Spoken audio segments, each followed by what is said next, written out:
কথা শেয়ার করে আমার বক্তব্য শেষ করব। আমি রাজশাহী থেকে ফিরছিলাম, রাজশাহী বিশ্ববিদ্যালয়ের 2 দিন প্রোগ্রাম করেছিলাম এবং ওইখানে আমাদের একটা দলীয় প্রোগ্রামে অংশ নিয়েছিলাম। তো আসার পথে ট্রেনে টিকিট কাটা হয়েছে। যারা ট্রেনে চড়েন তারা জানেন যে ট্রেনে স্লিপিং বেড আছে, উপর নিচে 4টা বেড একই রুমে। তো এখানে আমাদের ওই কামরার মধ্যে একজন ভদ্র মহিলার সিট, উনি পাবনার সম্ভবত ঈশ্বরদীনা যেন চাটমোড় থেকে উঠলেন, খুবই অসুস্থ বয়স্ক মানুষ, ওনার ছেলে ওনাকে নিয়ে আসতেন। কোথায়? ঢাকা আসছে চিকিৎসা করাতে।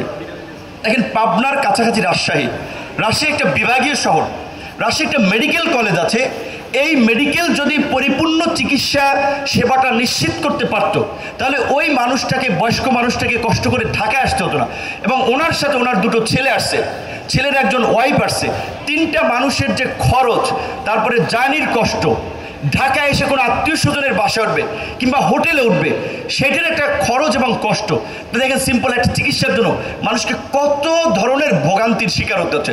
অথচ আমরা যদি 10টা ডিভিশনে আমাদের ময়মনসিংহ হসপিটাল, বরিশাল কিংবা খুলনার এরকম বিভাগীয় পর্যায়ের হসপিটালগুলোতে আমরা পরিপূর্ণ চিকিৎসা সেবাটা নিশ্চিত করতে পারতাম, তাহলে তো মানুষকে এই ভোগান্তির শিকার হতে হতো না।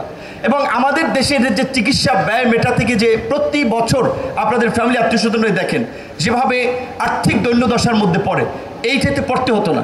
কিন্তু আমাদের প্রত্যাশা ছিল এই সরকার এই রকমের কিছু পরিবর্তন করবে, যেটা মানুষের চোখে লাগবে এবং মানুষ এই 1 বছরের মধ্যে মনে করবে যে না, ইউনূস সরকার দায়িত্ব নিয়েছিল, বাংলাদেশে এই ধরনের একটা পরিবর্তন হয়েছে।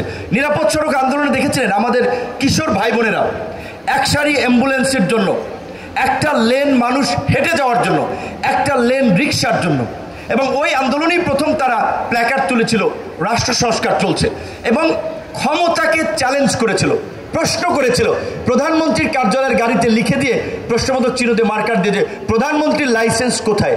সো আজকের এই গণ অভ্যুত্থানের এখন ঘোষণাপত্র অনেকে বলছে 47-এর কথা থাকতে হবে, 71-এর কথা, 90-এর কথা। অবশ্যই ইতিহাস মানুষকে অনুপ্রাণিত করে, অস্তিত্বের জন্য আমরা ইতিহাসের কাছে যাই।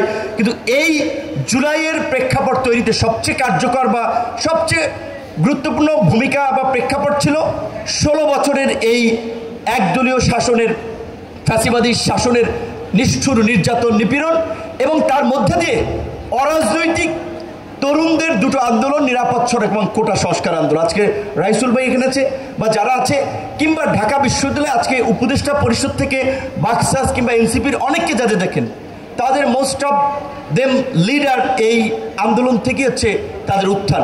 সো আমরা আশা করি যে আমাদের সেই তরুণ বন্ধুরা তরুণদের প্রতি দায়বদ্ধ থেকে তাদের চাওয়া পাওয়াকে ধারণ করেই আগামীর বাংলাদেশ বিনির্মাণে এগিয়ে যাবে। জগন্নাথ বিশ্ববিদ্যালয়ের ছাত্র অধিকার পরিষদ